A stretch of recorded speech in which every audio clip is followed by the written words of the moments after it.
Hello दोस्तों, ISPCS classes के current affairs में आपका स्वागत है। आज हम लोग देखेंगे 22 अक्टूबर के करंट अफेयर्स को। ठीक है, वो भी मात्र 25 मिनट में। ठीक है, पूरा करंट अफेयर जो होगा वो एक्सप्लेनेशन का और बीच बीच में आपको इम्पॉर्टेंट जानकारियाँ मिलते रहेंगी। ठीक है, और इस वीडियो में आपके लिए बहुत ही एक महत्वपूर्ण है कि हम लोग जो है पिछला क्लास का जो रिवीजन है जैसे 21 अक्टूबर का वो भी साथ में कराया जाएगा, जिससे आपका 2 बार रिवीजन हो जाए। और कोशिश करेंगे कि अच्छे से आपको समझाया जाएगा। तो प्लीज़ चैनल को शेयर और सब्सक्राइब करना ना भूलें। तो चलिए शुरू करते हैं। तो फर्स्ट क्वेश्चन देखते हैं। तो who became mascot for 2023 FIFA women's world cup happening in Australia New Zealand. ठीक है, 2023 का महिला फीफा विश्व कप जो है, जो कि ऑस्ट्रेलिया और न्यूजीलैंड में होने वाला, उसके लिए मैस्कट किसे चुना गया है? तो इसका सही आंसर है ऑप्शन ए, तजूनी। ठीक है, तजूनी क्या है? तो ये एक पेंगुइन है। ठीक है, एक सुपरफिशियल मान लिया गया है। ठीक है, एक कार्टून का कैरेक्टर है जिसका कि नाम तजूनी रखा गया है और वो एक पेंगुइन उसका बनाया गया। ठीक है, ये एक बहुत ही फुटबॉल लविंग पेंगुइन है जिसको कि 2023 वुमेन्स वर्ल्ड कप के लिए, ठीक है, उसको मैस्कॉट बनाया गया है। देखते हैं हम लोग फीफा वर्ल्ड कप के बारे में कुछ जानते हैं 2023 के बारे में। तो ये जो है ये आपका 2023 का वुमेन्स फीफा वर्ल्ड कप ये 9th एडिशन है। ठीक है, अभी तक टोटल 8 हो चुका है, ये 9वां है और ये फर्स्ट टाइम है। ठीक है, जबकि 2 नेशन जो है एक साथ इसको को होस्ट कर रहा है वुमेन्स वर्ल्ड कप। ठीक है, और ये ऑस्ट्रेलिया और न्यूजीलैंड कर रहे हैं साथ में और टोटल इसमें 64 गेम्स होंगे। ठीक है, तो फीफा जो है हम लोग ये फीफा देखते हैं, मेंस का भी वुमेन वर्ल्ड कप कराता है, वुमेन का भी कराता है। और ये इसका जो हुआ था फाउंडेशन 1904 में ये बना था फीफा, ठीक है, काउंसिल। और इसका हेडक्वार्टर कहाँ है? तो ज्यूरिक स्विट्जरलैंड में है। और इनके अभी प्रेजेंट प्रेसिडेंट कौन है? तो गियानी इन्फेंटियो। ठीक है, गियानी इन्फेंटियो। और हम लोग देखते हैं मेंस फीफा मेंस, ठीक है, मेंस के बारे में, वर्ल्ड कप के बारे में। तो ये जो 2022 में होने वाला है, ये कहाँ होने वाला है? तो कतर में। ठीक है, कतर। और एशिया फुटबॉल कप जो होने वाला है वो भी आपको 2023 में होने वाला है, वो भी कतर में होने वाला है। ठीक है, तो चलिए हम लोग देखते हैं मैप के थ्रू कि कतर कहाँ पे है। ठीक है, चलिए देखते हैं। तो कतर देखिए, ये जो छोटा सा है देश, ये आपका कतर हो गया। ठीक है, कतर का कैपिटल क्या है? तो दोहा है। ठीक है, याद रखेंगे। और ओमान हो गया, ओमान है। ओमान का क्या कैपिटल है? तो ओमान का कैपिटल हो गया आपका मस्कट। ठीक है, सारा आपको बता देते हैं कैपिटल, इसको नोट डाउन कर लीजिए। यमन का क्या है? तो सैनाना। ठीक है, और यूएई का क्या है बताइए? तो यूएई का अबू धाबी है। ठीक है, और सऊदी अरेबिया का क्या है? तो रियाद है। ठीक है, इजिप्ट का क्या है? तो कायरो है। टर्की का तो अंकारा। ठीक है, ईरान का आप लोग जानते होंगे तेहरान। और इराक का क्या है? बगदाद। ठीक है, और सीरिया का क्या कैपिटल है? तो दमस्कस। ठीक है, याद रखेंगे। देखिए ये जो यहाँ गौर करेंगे इस एक एरिया में, ये देखिए जॉर्डन है। ठीक है, जॉर्डन का क्या है कैपिटल बताइए? तो जॉर्डन का कैपिटल हो गया आपका अमान। ठीक है, AMMAN, अमान हो गया। और इज़राइल का कैपिटल क्या है? तो जेरूसलेम। ठीक है, और ये जो छोटा सा देख रहे हैं ये लेबनान है। लेबनान का कैपिटल क्या है? बेरूत। ठीक है, और ये फ़लस्तीन है। फ़लस्तीन और इज़राइल के बीच लगातार वहाँ पे टेंशन का माहौल रहता है वेस्ट बैंक को लेके। ठीक है, तो ये फ़लस्तीन हो गया। ठीक है, और ये कुवैत है। कुवैत का कैपिटल क्या है? तो कुवैत सिटी। ठीक है, याद रखेंगे। और यहाँ पे आप देख सकते हैं जस्ट कतर के ऊपर छोटा सा ये बहरीन है। ठीक है, बहरीन का क्या है कैपिटल? तो मनामा। क्या है कैपिटल बहरीन का? तो मनामा है। ठीक है, मनामा है कैपिटल। और ये जो देश देख रहे हैं, ये जो वाटर बॉडीज़ है इसको कहते हैं पर्सियन गल्फ। ठीक है, और ये जो वाटर बॉडी है इसको कहते हैं रेड सी। ठीक है, तो हम लोग मैप के थ्रू देख लिए हैं पूरा मिडिल ईस्ट के बारे में। ठीक है, इसको अच्छे से याद रखें, एग्ज़ाम में पूछ लिया जाता है कि कौन सा देश जो है किससे बॉर्डरिंग कंट्रीज़ है। ठीक है, चलिए और हम लोग देखते हैं 2026 का जो फीफा वर्ल्ड कप होने वाला है, मेंस फीफा वर्ल्ड कप, वो कनाडा, मैक्सिको और यूनाइटेड स्टेट्स, ये तीनों देश मिल के को होस्ट करेंगे। ठीक है, चलिए नेक्स्ट क्वेश्चन देखते हैं कि वाइल्ड लाइफ बोर्ड जो है वो किसको जो है अभी न्यू टाइगर रिजर्व घोषित किया है। ठीक है, wild life board approves dash tiger reserve as new tiger reserve, sorry यहाँ टाइगर रिजर्व नहीं, यहाँ वाइल्ड लाइफ सेंचुरी होता है। ठीक है, किसने वाइल्ड लाइफ सेंचुरी को न्यू टाइगर रिजर्व घोषित किया गया है बताइए। तो इसका सही आंसर है option B, Durgavati wild life sanctuary. ठीक है, दुर्गावती वाइल्ड लाइफ सेंचुरी जो है वो कहाँ है, एमपी में है। और हम लोग देखते हैं ये आमचंग वाइल्ड लाइफ सेंचुरी कहाँ है, तो ये आपका असम में है। ठीक है, और ओरछा वाइल्ड लाइफ सेंचुरी कहाँ है, ये भी एमपी में है। और Gandhi Sagar wild life century ये भी आपका एमपी में है। ठीक है, तो दुर्गावती वाइल्ड लाइफ सेंचुरी जो ये टोटल 3 डिस्ट्रिक्ट में फैला हुआ रहेगा। ठीक है, टोटल 3 डिस्ट्रिक्ट में फैला रहेगा। देखते हैं, तो ये जो आपका नरसिंहपुर, दमोह और सागर डिस्ट्रिक्ट में ये तीनों फैला होगा। ठीक है, और टोटल जो है ये आपका जो इसका कोर एरिया है वो 1414 स्क्वायर किलोमीटर है। ठीक है, और 925 स्क्वायर किलोमीटर जो है वो बफर जोन है। तो यहाँ देखते हैं कोर एरिया क्या होता है, तो कोर एरिया जैसे ये एक टाइगर रिजर्व है। ठीक है, या कोई भी प्रोटेक्टेड एरिया जो होता है उसका जो कोर एरिया होता है, यहाँ पे आप कोई भी ह्यूमन एक्टिविटीज़ नहीं कर सकते हैं। ठीक है, पूरी तरह से प्रोहिबिटेड होता है, मनाही होती है। लेकिन उसके साइड साइड जो होते हैं बफर जोन होते हैं। बफर जोन बनाए जाते हैं कि एनिमल जो है उनको पता नहीं होता है कि यहाँ पे बाउंड्री है। ठीक है, तो वो कभी आगे पार कर जाते हैं। ठीक है, तो अगर यहाँ पे घर रहेगा और इंडस्ट्रीज या जिस तरह से शहर बसे रहेंगे तो यहाँ से वो पार करेंगे तो उनके लिए भी हानि है और हम लोग के लिए भी खतरा है। ठीक है, तो इसलिए ये बफर जोन बनाया जाता है। और यहाँ पे लोग जो हैं मिनिमल लोग रहते हैं या रहते हैं तो एकदम ट्राइबल्स लोग वहाँ के गांव के, यहाँ पे कोई भी इंडस्ट्रीज़ वगैरह नहीं बैठा कर सकते हैं। यहाँ इको टूरिज़्म को बढ़ावा दिया जाता है। ठीक है, यहाँ पे एग्रीकल्चर थोड़ा बहुत हो सकता है। ठीक है, चलिए, तो ये था आपका बफर जोन। तो बफर जोन कितना है, तो 925 किलोमीटर। ठीक है, और ये Durgavati wild life century MP में है। ठीक है, अब देखते हैं national board of wild life जो है, जो कि फाइनल डिसीजन लेता है कि कौन सा रिजर्व जो है, कौन सा वाइल्ड लाइफ सेंचुरी जो है टाइगर रिजर्व बनेगा, उसके बारे में जानते हैं। ठीक है, तो इसका मेन जो कारण है ये promotion of wildlife conservation और development of wildlife and forest है। ठीक है, ये जो है वाइल्ड लाइफ प्रोटेक्शन एक्ट जो है 1972 उसके through national board of wild life बना था। ठीक है, और national board of wild life जो है इसके चेयरमैन जो होते हैं वो प्राइम मिनिस्टर होते हैं, और जो स्टेट का वाइल्ड लाइफ बोर्ड होता है उसका चेयरमैन वहाँ के सीएम होते हैं। ठीक है, तो जैसे एमपी का बोर्ड जो है उसके चेयरमैन शिवराज सिंह चौहान है। ठीक है, और ये जो है national board of wild life जो है ये 2003 में वाइल्ड लाइफ प्रोटेक्शन एक्ट 1972 के थ्रू बना था। ठीक है, चलिए नेक्स्ट क्वेश्चन देखते हैं। Where is mission def space launch by PM Modi. ठीक है, मिशन डेफ स्पेस से आप देख सकते हैं एक डिफेंस, ठीक है, एंड स्पेस के बारे में बात किया जा रहा है। तो इसका जो उद्घाटन किया है मोदी जी कहाँ किए हैं, तो ऑप्शन सी गुजरात में। ठीक है, याद रखेंगे। तो गुजरात देखते हैं कि डेफ स्पेस आखिर है क्या। तो ये जो डेफ स्पेस है ये तीनों जो हम लोग का फोर्सेस हैं, ठीक है, आर्मी, एयरफोर्स और नेवी, ठीक है, ये तीनों के लिए, ठीक है, ये तीनों का सॉल्यूशन स्पेस, इनके प्रॉब्लम्स का जो भी सॉल्यूशन है वो स्पेस टेक्नोलॉजी के थ्रू, ठीक है, स्पेस टेक्नोलॉजी के थ्रू सही करने, सुधारने के लिए बहुत सारे स्टार्टअप्स को यहाँ पे ये बुलाया गया है, आमंत्रित किया गया है।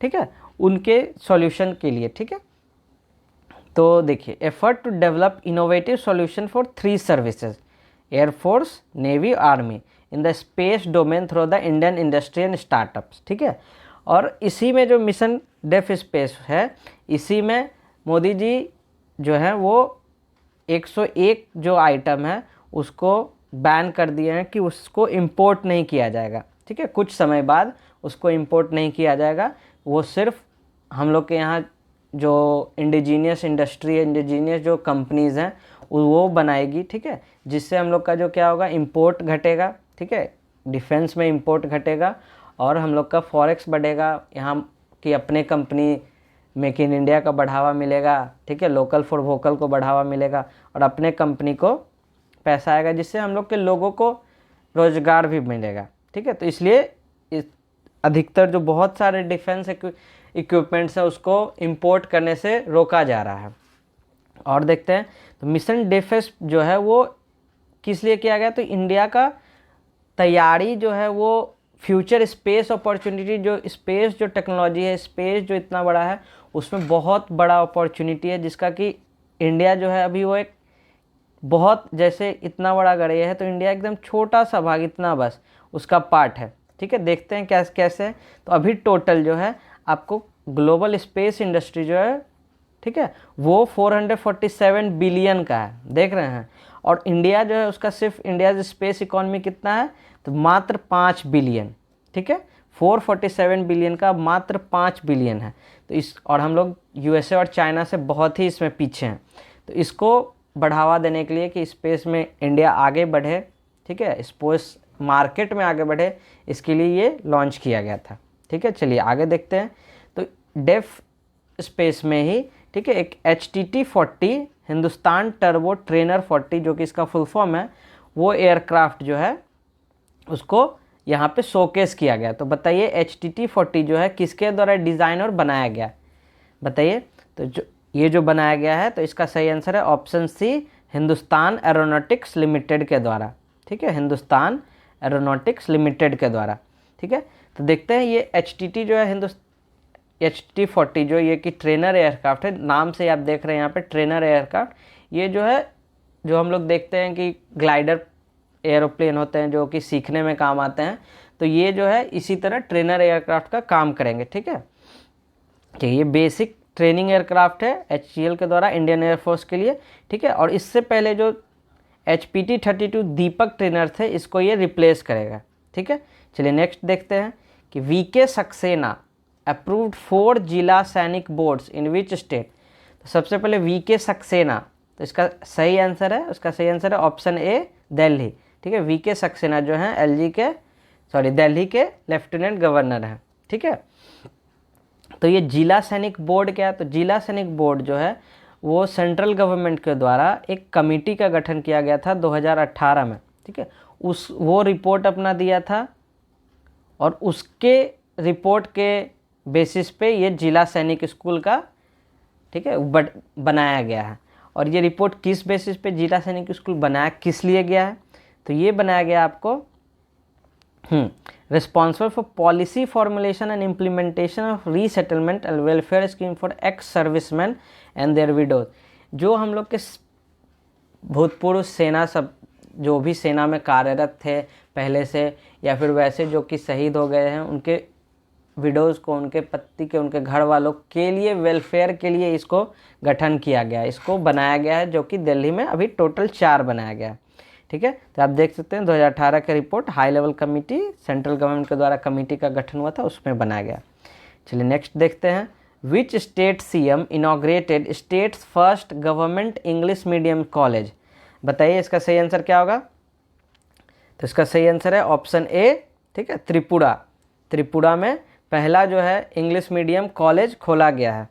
ठीक है, चलिए नेक्स्ट देखते, तो यहाँ पहले सबसे पहले हम लोग देख लेते हैं नॉर्थ ईस्ट का जो मैप है, उसको हम लोग बहुत ही अच्छे से ध्यान से देखेंगे कि कौन सा स्टेट जो है किधर है और कौन सा स्टेट किस किस से बॉर्डरिंग मिलता है, क्योंकि नॉर्थ ईस्ट जो कंट्री स्टेट्स है उसमें हम लोग को बहुत ही प्रॉब्लम होता है याद रखने में। ठीक है, तो याद रखेंगे। तो सबसे पहले देखिए, सबसे मेन है असम। ठीक है, असम को अच्छे से याद रखेंगे। असम जो है वो आपका हर एक दूसरे जो नॉर्थ ईस्ट स्टेट्स हैं उससे मिलता है। ठीक है, देखिए असम का अरुणाचल प्रदेश से लगता है, इधर आपका नागालैंड से भी लगता है, इधर आपका मणिपुर से भी लगता है, इधर आपका मिजोरम और इधर त्रिपुरा से भी लगता है, और यहाँ मेघालय से तो लगता ही है। तो यहाँ ऐसे याद रखेंगे कि सबसे ऊपर अरुणाचल प्रदेश कैपिटल ईटानगर, उसके नीचे नागालैंड, अरुणाचल प्रदेश, फिर नागालैंड, ANM याद कर सकते हैं, ANM।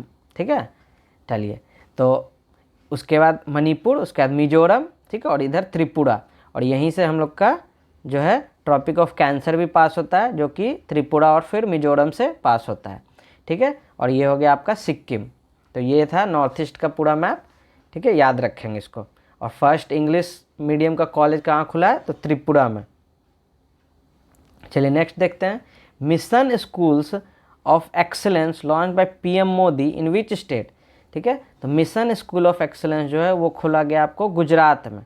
ठीक है, गुजरात में। ये जो है ये गुजरात गवर्नमेंट का ही इस प्रोजेक्ट है, ठीक है, गुजरात गवर्नमेंट का प्रोजेक्ट है जिसको कि मोदी जी उद्घाटन किए हैं, ठीक है। ये जो है मिशन स्कूल्स ऑफ एक्सलेंस, ये इसमें ये जो है total AI Asian infrastructure investment bank, ठीक है, और आपको वर्ल्ड बैंक के मदद से इसको शुरू किया गया है। और इसमें टोटल जो इन्वेस्टमेंट होगा वो 10,000 करोड़ का किया जाएगा, ठीक है, इस पूरे प्रोजेक्ट में। और ये यहाँ के गुजरात में एजुकेशन इंफ्रास्ट्रक्चर, एजुकेशन सिस्टम को बढ़िया करने के लिए ये किया जा रहा है, ठीक है।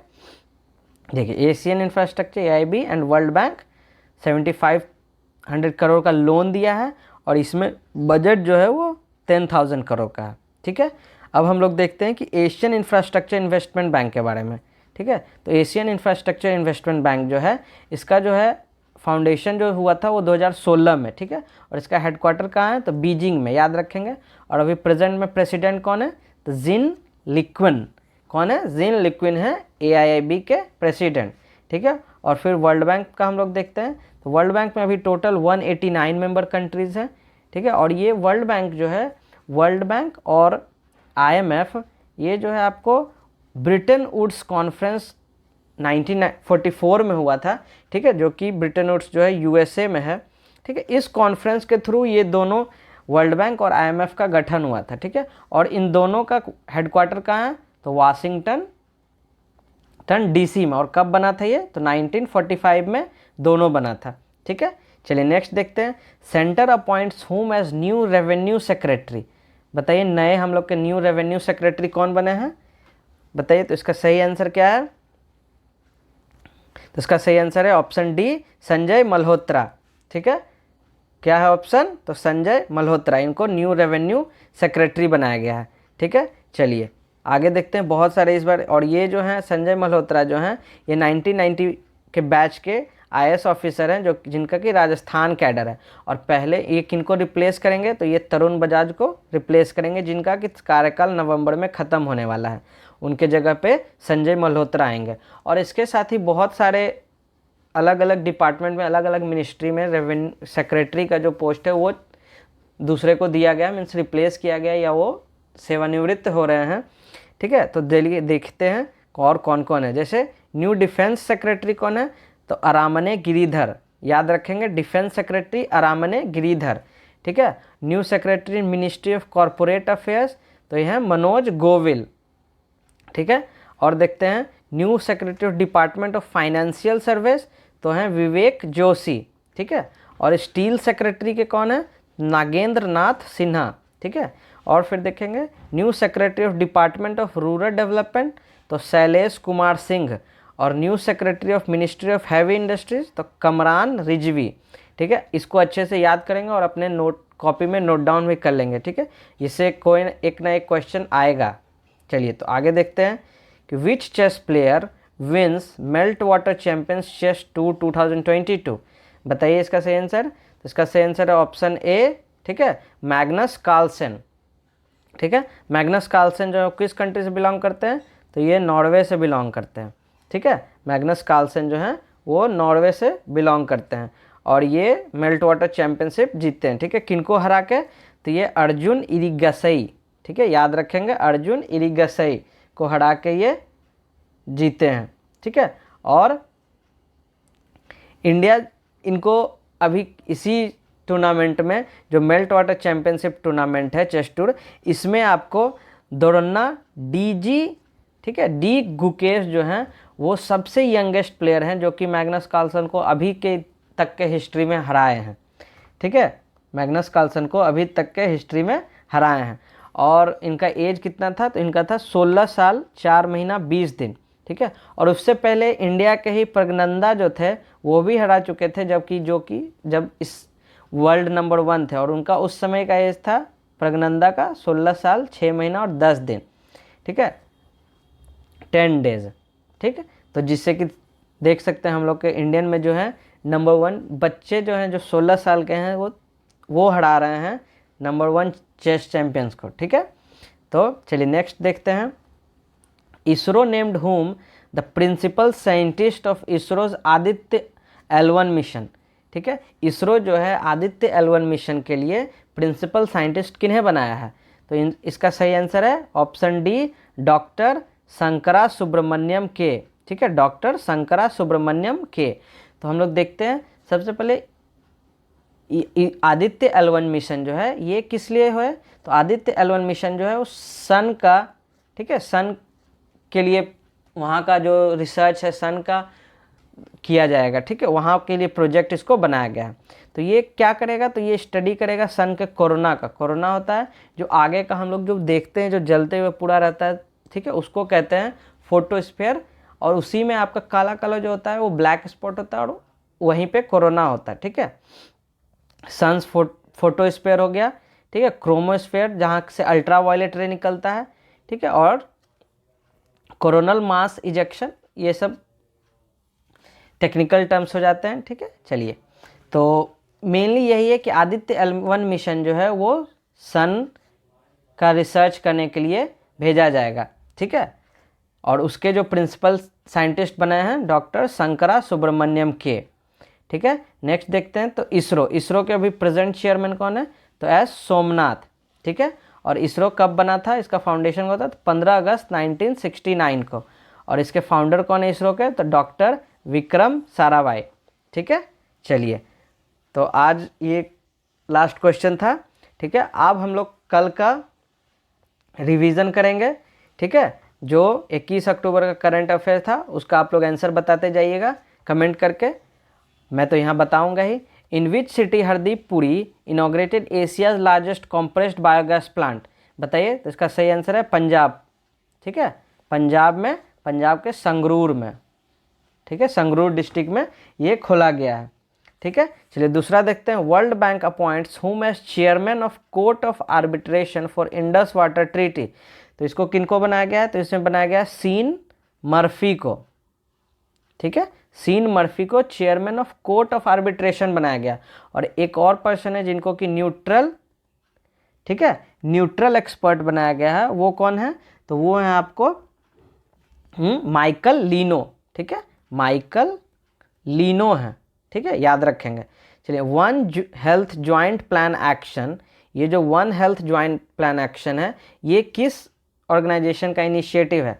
बताइए। तो ये जो है ये आपका है WHO, UNEP और FAO, ये तीनों का मिलके ये जो है initiative one health joint plan action जो है ये शुरू किया गया है। ठीक है, चलिए नेक्स्ट देखते हैं। Who has been elected as new Congress president? तो ये कल बताया गया था, मल्लिकार्जुन खड़गे। ठीक है, ये कर्नाटका से बिलोंग करते हैं। चलिए नेक्स्ट देखते हैं। Who became an interim CEO of Paytm payment bank? बताइए। तो पेटीएम पेमेंट बैंक के कौन बने हैं? इसका सही आंसर है दीपेंद्र सिंह राठौर। ठीक है, दीपेंद्र सिंह राठौर, याद रखेंगे। चलिए नेक्स्ट है। Which institution partners with Assam government to power digitalised learning? ठीक है, तो असम गवर्नमेंट के साथ गूगल जो है वो MOU साइन किया है पावर्ड डिजिटल लर्निंग को बढ़ावा देने के लिए। नेक्स्ट देखते हैं। विच institution topped grievance redressal index for second consecutive month? तो इसका सही आंसर है UIDAI। ठीक है, जो कि जिस कंपनी से इंस्टीट्यूशन से आधार बनता है। नेक्स्ट देखते हैं। What is India's ranking for mobile fixed broadband speeds globally as per Ookla report? इसका सही आंसर है 118। ठीक है, 118वां रैंक हो गया है। ठीक है, पिछले साल 2021 में 115 था और ये 3 अंक पीछे हो गया, 3 स्पॉट पीछे भारत चला गया। वर्ल्ड स्टैटिस्टिक्स डे और वर्ल्ड ऑस्टियोपोरोसिस डे ये दोनों कब मनाया जाता है? तो ये दोनों 20 अक्टूबर को मनाया जाता है। और ऑस्टियोपोरोसिस जो है किसके कमी से होता है? तो विटामिन D के कमी से होता है। ठीक है, तो आज के लिए इतना ही। ठीक है, आगे हम लोग और भी इसमें इम्प्रूवमेंट करेंगे, टेस्ट भी लाएंगे। ठीक है, जो आज पढ़े हैं और जो पहले पढ़े हैं उससे मिला के टेस्ट भी लिया जाएगा। तो आपको ये वीडियो कैसा लगा कमेंट में ज़रूर बताएं। ठीक है, और अगर आपको ये वीडियो थोड़ा भी हेल्पफुल लगा, आपके एग्ज़ाम प्रिपरेशन में थोड़ा भी योगदान दे, तो प्लीज़ चैनल को शेयर और सब्सक्राइब जरूर करें और अपने एक दोस्त को ज़रूर शेयर करें। धन्यवाद।